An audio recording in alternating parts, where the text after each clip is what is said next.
Welcome back, ladies and gentlemen, to WCS Winter, the European edition. My name is Fear Dragon. I am once again joined here by Zombie Grub as we get ready to move into our 5th match for the European group. But Zombie Grub, first, let's talk a little bit about facts in StarCraft. First of all, fact, Zealot out damage or out DPS as a Stalker. Do you have a fact for me? I don't want to say it. You don't want to say it? It's about you. Wow. Okay. Well, I have another fact for you guys, and it is the Factory, because that is a wonderful skin available for you guys if you are interested in purchasing a war chest. And of course, 25% of the proceeds are going toward esports initiatives in 2019.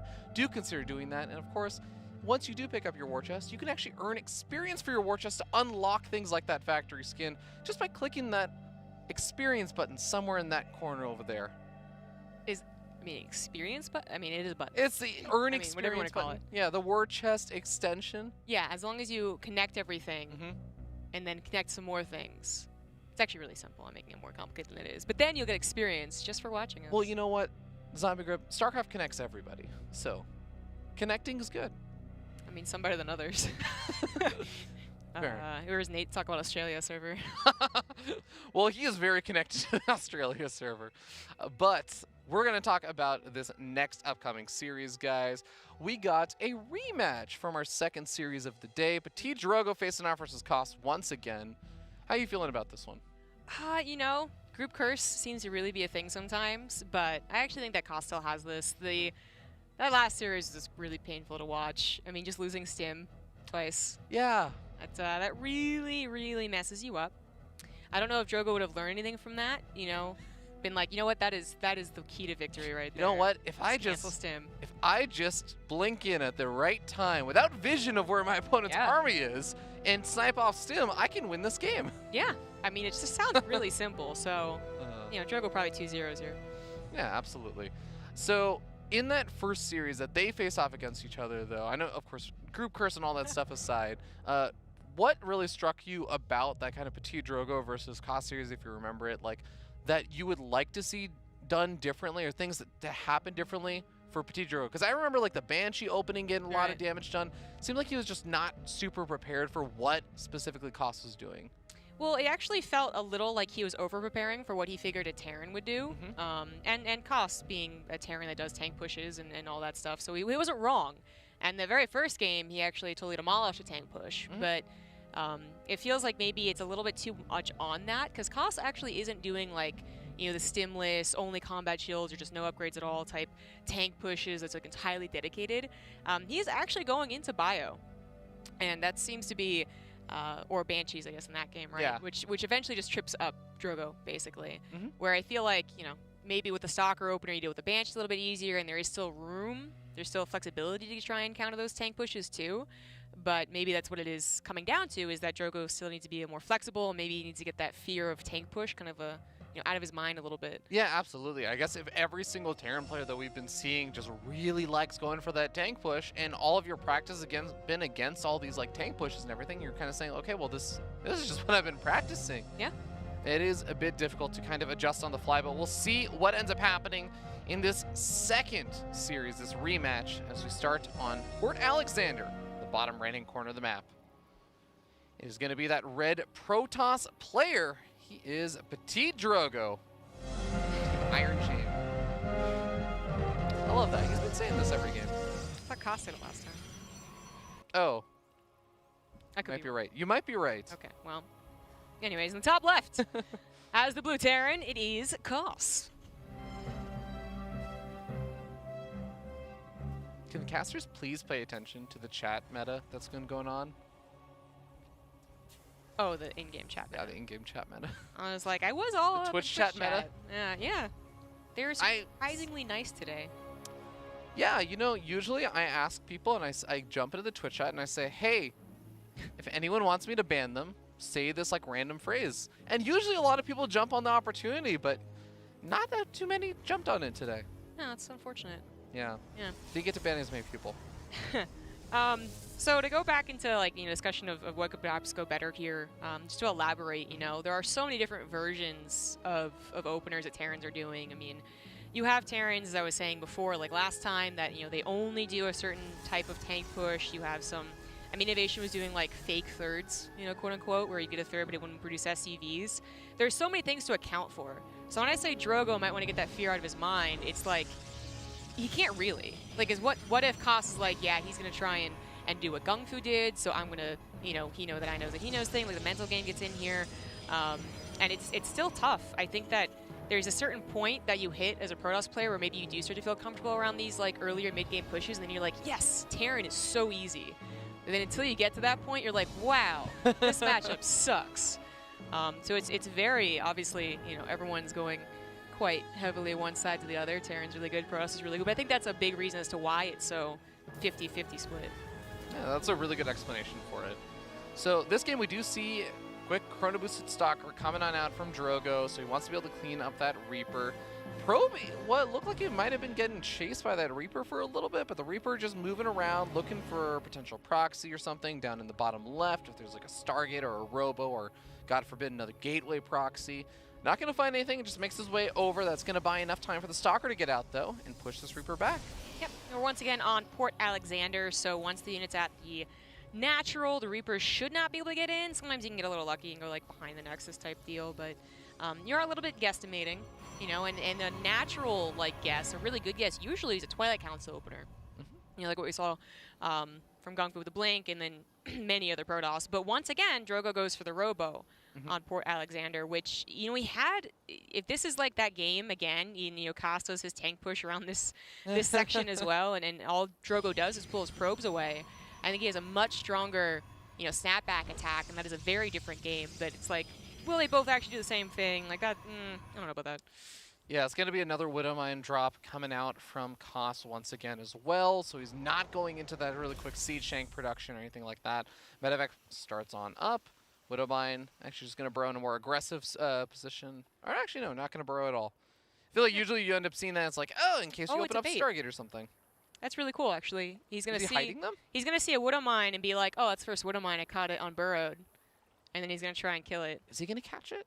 I mean, he's either gonna try and catch a Stalker, or he's gonna catch like a Stargate unit or this Lucid Phoenix. He doesn't actually catch anything. So I think that was the plan. It doesn't end up working. It also now is neatly lined up for the Medevac to pick up. Yep. Sees a tech lab being built on that factory after all of this, and there we go. Widowmines loaded on up into the Medevac. Yeah. Drogo's already in position with a Stalker and a Sentry in his natural. He's got a few Stalkers in his main base ready to intercept a drop. And the drop in, as well as the Reapers and a handful of these Marines, going to be coming in from the natural expansion. Actually, the drop is going straight to the main base. The Observer, I think, had just caught wind of this. So he's already positioning his Stalkers to intercept this. Medevac going to take a lot of damage here. Oh, God. Okay. The Widowmines do end up burrowing, so they're going to get something for this. Okay, they got nothing. Well, he's going to get a little bit more in the natural. I don't actually think this is enough. There's no retreat for any of these Marines. No, there's not. I mean, I can't believe the one Widowmine went to the gas, guys. I know. Thanks, StarCraft. That could have been devastating, but instead we have Drogo with a very strong response. Not quite perfect, but still pretty good. Cleans everything up, including the Medevac, right? Yep. Killed the Medevac yeah, right when the Widowmines popped out. Exactly. So that's strong. We got some scouting done from Koss for that, and he should be able to hold any counter. This is not, you know, Blink or the Warp Prison to bring him to the high ground. Yep. There's no upgrades actually researched over here from a Twilight Council or anything, because guess what? The Twilight Council isn't actually up yet. So like you said, this is just going to be raw gateway units trying to get something done. Maybe being able to leverage a position where the siege tanks are a little too far back, snipe off the bunker. I guess, yeah, that's exactly what he's going to try and do. If a second tank was out on here, then it's not really possible. And honestly, even with the bunker going down, it's not something that Drogo can continue to push into. But, you know, it's containing a little bit. You know, they have some time, a decent amount of time, until stim and combat shields are done, and they're not even on the way. So, a long time. Yeah. Third base about halfway done here for Drogo. I love that he's also putting the pylon down over at a fourth base location just to scout out for drops. He's got the Observer in the bottom left to scout out for drops from that angle. And we end up seeing the Liberator trying to get some damage done. Only up to 1 kill so far. Going to be able to find a second here, and then the Stalkers will be able to pick it off. JK. They actually get the second one, did it? You got a kill on a probe, right? On A1. I think. Well, Yeah. the Stalker took the other shots. That's true. Yeah. All right. So I was gonna say, Koss can try and move out with this army, but like it probably wouldn't look very pretty. He doesn't have a lot of strong backbone to it, but instead just taking his 3rd CC on location.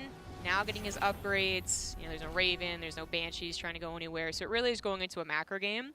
Did he scout the robotics bay with Liberator or? Nope. I mean, the Liberator was at the natural in the There it is. 3rd. He may. I think the Colossus also popped out after the Liberator. Ooh, okay. Right? That is.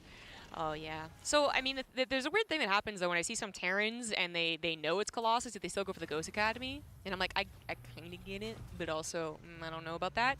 And in this case, I think Koss just doesn't quite realize that it is Colossus and is just defaulting. Not that Ghosts are bad necessarily in any scenario, but to make room for their cost and the amount of micro that they also need, it's like, you're basically hoping for a really good concave against a growing number of Colossus that still have, you know, charge out stalkers and all that stuff on the ground to support them. Yep.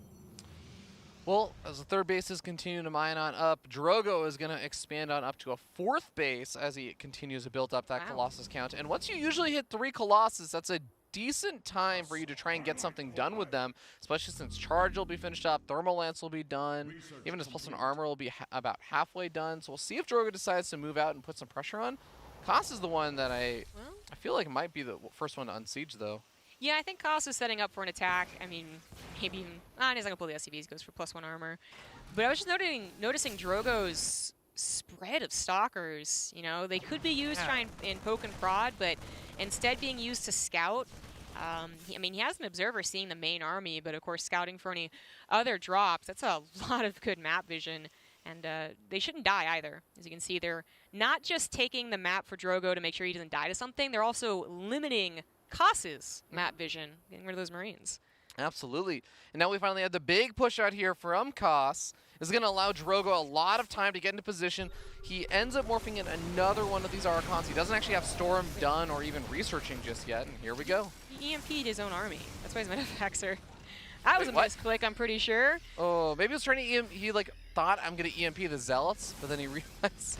Something happened there, yeah. Now that's a decent tank count, but there are now 3 Colossus, so even if you're to focus fire with the tanks on them, unless you had like 12, like that still would be a lot of Colossus shots on them. So Koss, I mean, maybe it could have been an okay fight, but I do like his choice just to back off.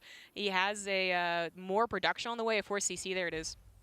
After all those barracks, actually, and a 2nd starport. So he is willing to take it into the late game, but I mean, you know, first of all, Terran, you know, sometimes says that Protoss late game's kind of hard, so there's a whole that thing, but also that Drogo already has all these things nicely set up. You know, the 4th base is good to go. He's got a ton of map vision. Upgrades are way better right now in Double Forge. Exactly. That is almost inevitable as PvT goes. But yeah, everything just feels like it's good for Drogo. And Koss is hoping, like, well, if I get a really strong maxed out army, then Drogo could make a mistake. Okay, a couple of Zealots trying to go for a bit of a run by. The army is at the 3rd base right now and is going to be completely preoccupied with all the Colossus and the Archons and the Zealots making their way forward. So these Zealots are able to get some damage done, killing off a few workers, forcing some actual snipes. Nice. That is going to be able to clean up most of the Zealots. More Zealots are on the way. Scouted by a Widow Mine. Oh. I like that, although it should have died, it didn't. So at least he has some scouting, but that's going to make it difficult to secure that 4th base, you know, as a planetary. Once he has that as a planetary and a sensor tower as well, because this is a difficult map to go back and forth 3rd to 4th, he might be okay. You know, build up that late game I was talking about and hope that just, you know, micro to micro goes better for him. But again, things are in control for Drogo. He can do this even without a War Prism and get damage done. You know, force Koss not to pay attention to the army, and then he has those upgrades just getting better and better where Koss is stalled out in 1-1. Yeah, and Koss keeps having to pull his workers away from the natural. Now he's having to pull them away from the main base. Another Ghost is going to get sniped off by these Zealots. That's a big gas investment, killing off even more workers here. Koss is down to 51 workers, and sure, he's replenishing the supply with a lot more army, so his army is actually going to get bigger and bigger, but he is still up against Archons, Colossus, now Disruptors being added in 2 at a time. Storm is not being researched. This is becoming really scary for Koss. Yeah, I guess it's being researched, so he doesn't quite have Storm ready to go here, and even though, you know, there's still EMPs and maybe the Storms don't go off, I think you should wait for the Storms to come into play before you take a fight against what is ultimately a good Terran army, if it wasn't for the upgrades, of course. Yeah, blanket EMPs could still do damage, and tanks could still do damage. So I like that Drogo's being a little reserved here. He's getting... Oh my god. It doesn't seem like a lot, right? You know, like Koss is defending technically every single time these Zealots come through, but it's going to start wearing on him, and eventually we're going to have like Dark Templars and War Prisms included with this. Yeah, PtitDrogo he's starting to build up a bank, so his Remax is also going to be there as well, and he finds an angle where the Siege Tanks are not entirely covering these barracks, going after the rocks, so he can try and open up the avenue, not just for actually attacking in, but also potentially retreating. Gets one of the ghosts and a lot of the bioforces. I don't know that one on the outer edge. Oh, that one on the outer edge barely surviving again to the Colossus fire. Now that Siege Tank also softened up, so if another Disruptor is able to get a kill on that, then he can move even further forward. Just barely out of range of that. Actually, I was going to say, Koss has a decent number of Vikings. They're not here, though. Where are they? Oh yeah, there's 13 Vikings. They're definitely not here. Yeah, so they split them up into 2 groups. I mean, he could have tried trying to snipe some Colossus, but I mean, he very much so is like, okay, you come to me, and maybe that'll force a good trade for me. So maybe it works, or maybe he gets caught a little off guard. There's a concave for Koss. And Planetary Fortress over here. That is not a fight. Drogo wants to take a big EMPs on all the Archons. Oh, but that Disruptor shot, and then the Storms still hit on Koss's army. It's a little beefy. You know, as Ghost, it has a lot of Marauders, and the Vikings are doing their job to kill most of the Colossus. But that was actually a trade there. Okay, thanks to that Disruptor, and don't forget that we have upgrades finishing up even with plus shields. Vikings are now down, and 1 Colossus still lives.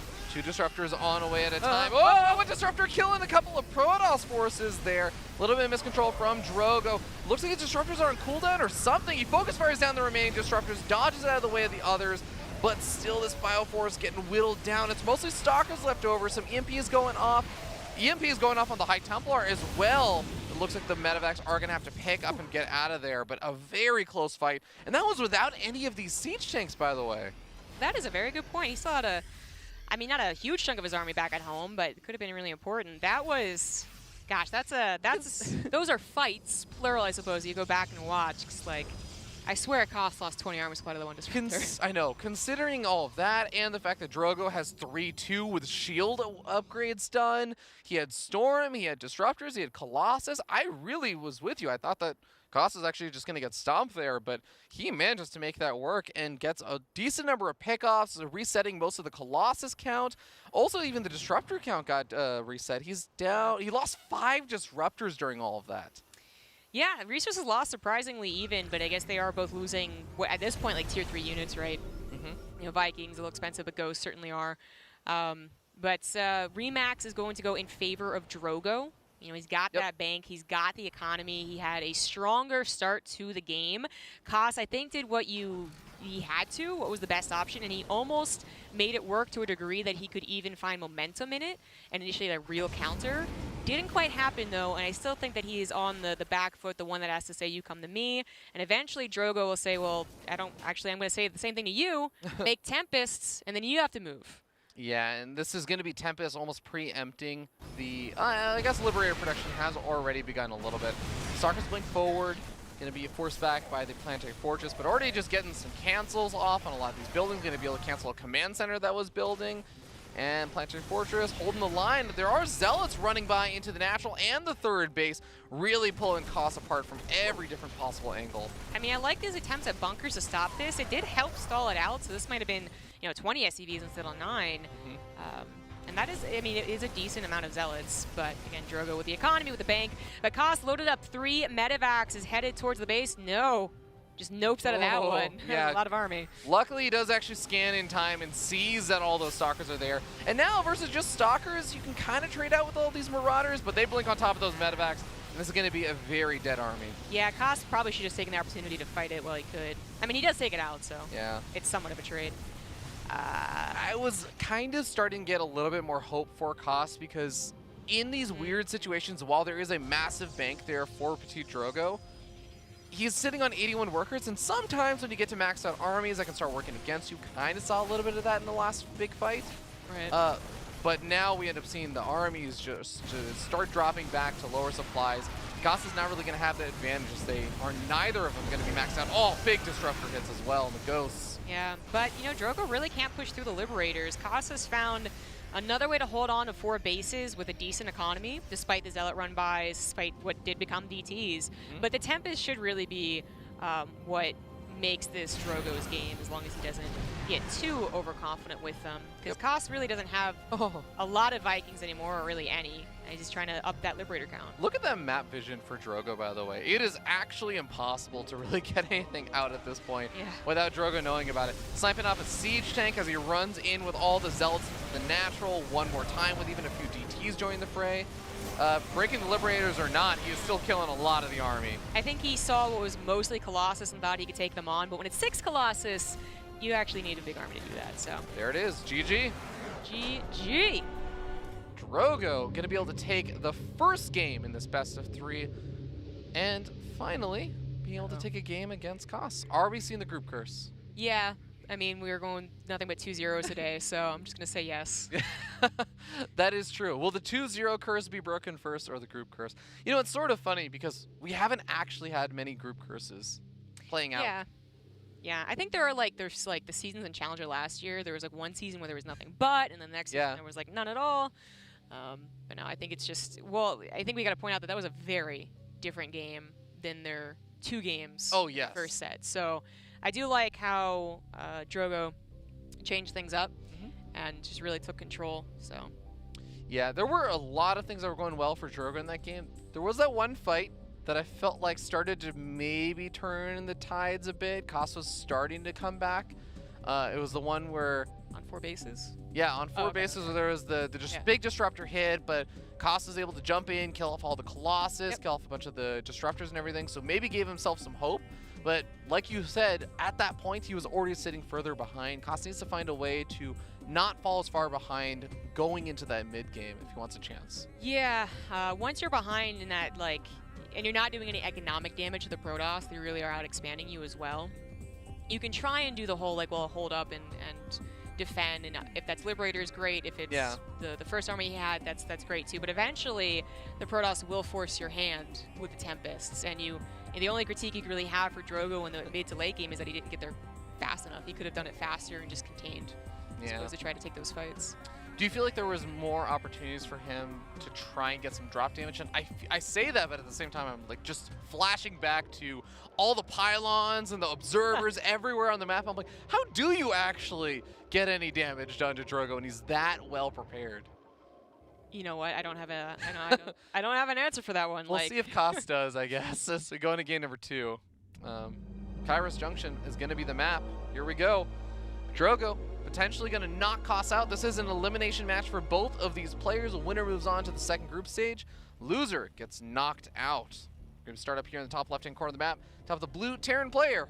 He is Koss from Team StarCraft.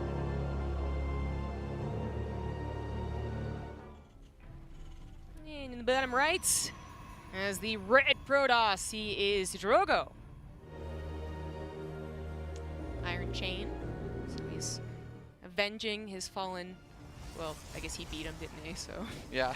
But he's still avenging Nerchio, and there you go. I also just realized and remembered that I was not observing this whole time. You were observing the last game. I was observing the entire last game, and I was like, oh man, I'm like trying to do the zoom outs. Oh my god, now I can just relax. Yeah. I mean, I thought you were just really into the game. No, well, I was really into that. Was a fun game, but man, I totally forgot. Yeah. Well, now everyone knows that I am, and I was hoping to, you know, potentially blame you again if... Well, if anyone has a problem with Zombie Grubs observing, just tweet at Rotterdam08. He will rectify the situation. Yes, of course. Roddy is very proud of his observing. He is, yes. Extremely proud. He thinks he could be an observer. Like, replace Mapu. Funk is out of the question. Indy, who's that? It's Roddy. Yeah. All the way. There you go, man. Yep. If observers start taking over the world gradually, Roddy will have a job, according to him. According to him. According to him.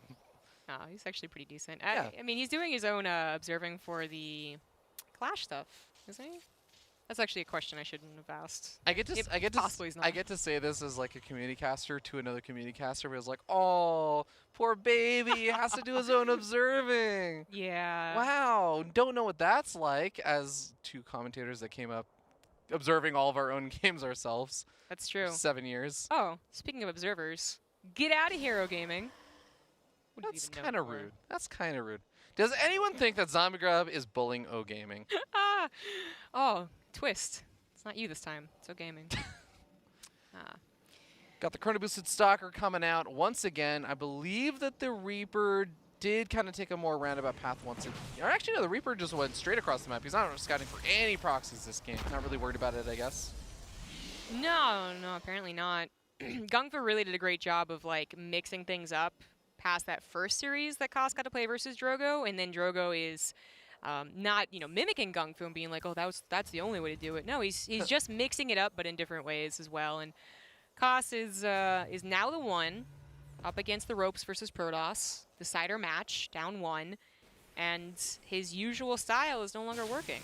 So it does make things a little bit tough, but he was able to pull that first series in his favor. We'll see if he can still find some little glimmers of hope there. He is going to mix things up with a Cyclone. This is definitely different.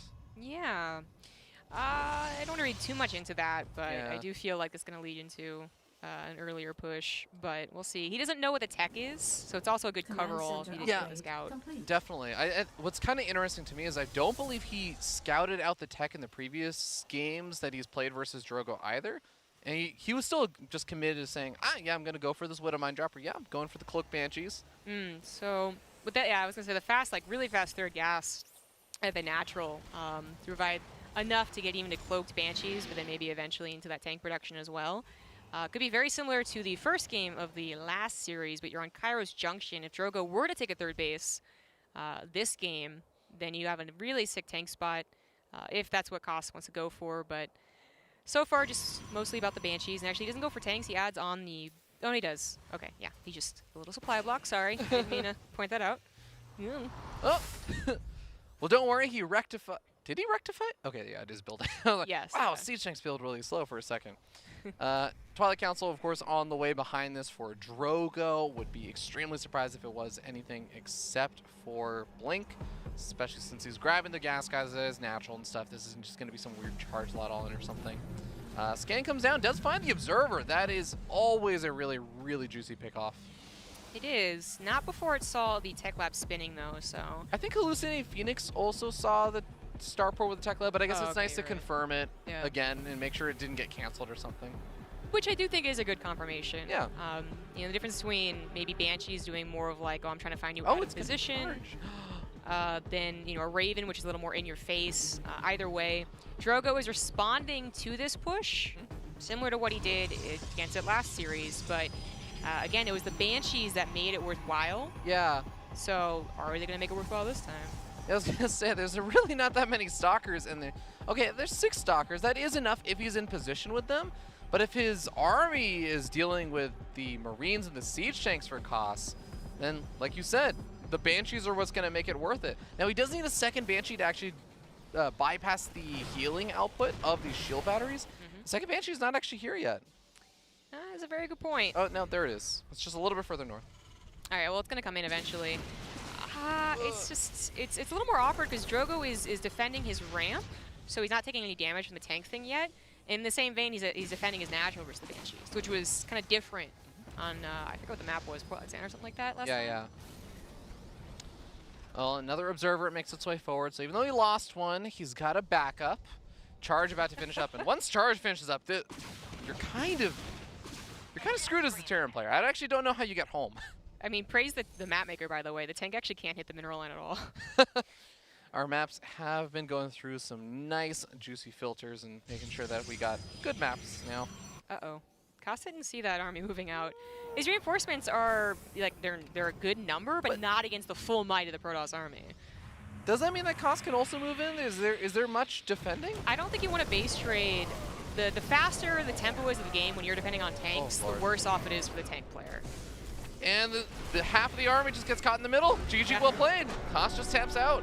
So it's the group curse, not the O2 Well, it's also the O2 curse. It's both.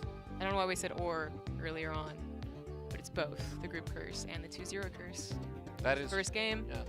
lose second game, we're out. All right. Well, congratulations to Drogo is going to be advancing on to the second group stage. Koss, unfortunately, despite showing some really great games, especially versus Protoss today, is going to get eliminated. We'll have to see more of him throughout the rest of the year in the WCS circuit, which we do actually now know all the information about. We get all the stops and everything. We got 2 stops in Kiev. We've got a stop at WCS or WCS Montreal, DreamHack Montreal. It's going to be a lot of fun. Yes, it is going to be a lot of fun. Montreal is a blast. I've never been to Ukraine, but that'll be fun too. Yeah, it'll be an interesting Sorry, treat. Montreal is just really fun, guys. Montreal is quite fun if you guys get a chance. I mean, I'm a little bit biased. I always really enjoy the NA events, especially. Yes, you are pretty biased. Speaking of NA events, though. No, is that not time up? Well, damn it. I mean, darn it. So going to NA next. Speaking of NA events, guys, the next part of the broadcast is going to be for WCS Americas. All of them, including China and Taiwan and Hong Kong and Australia and Japan. Bet you didn't know they were part of the Americas. But of course, we are going to be moving to that. It's a very fun group today. We got actually Chinese player Time. We got Probe from Australia, who's actually in California right now. Not like behind the studio somewhere over there, California. He's at Katz's house right now, kind of optimizing his ping. And of course, we also got Disc and we got Future, 2 other American players. So it's going to be a really, really fun group. Hope you guys decide to join us for that in about 10 minutes time. So please don't go anywhere. You're watching